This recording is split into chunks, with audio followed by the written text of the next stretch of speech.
So in this course, we examine how an IT support agent doesn't work out on an island all by himself or herself, but rather interacts with several other roles.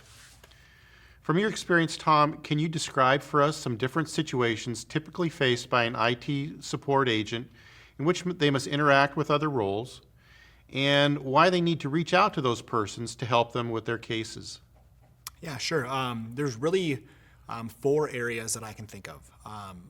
Other peers on different teams. So I'll just use, say I'm on Excel, and there's an issue with Excel and SharePoint. I'm going to need to reach out to a engineer on the SharePoint team who's basically the same level as I am. There's also escalations within your team.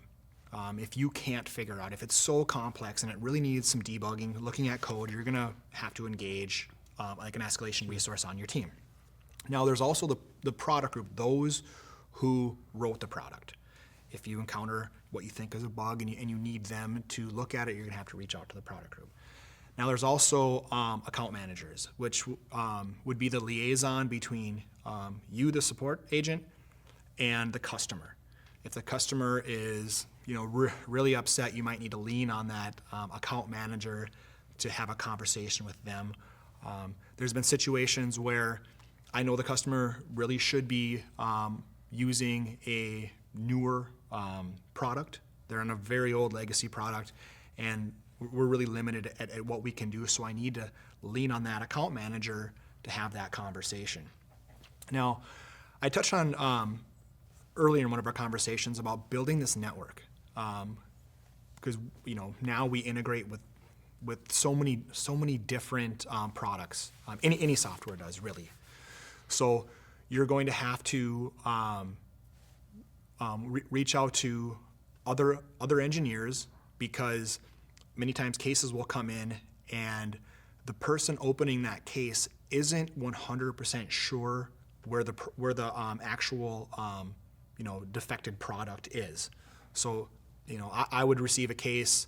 I'll look at the notes and I'll go, I really need to talk to the customer about this. Figure out what are they doing. Have them show me via a live meeting what they're encountering.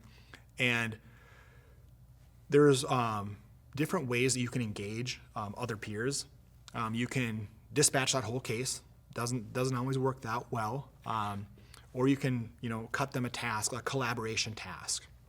But for me, I'm fortunate enough to work on a campus where I'm able to, I can walk over to these individuals' desks who I've built a relationship with, and I can ask them, hey, have you ever seen this? Do you have any ideas? And or even in the lunchroom, we'll sit at a table and we'll talk about it.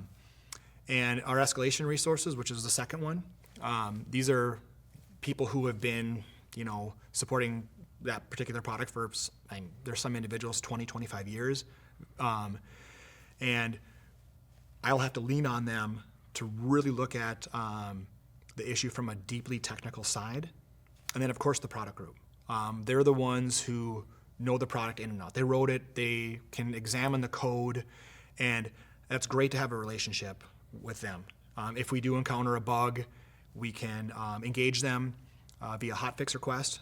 Say, we've reproduced this bug in-house. Can you work on a fix?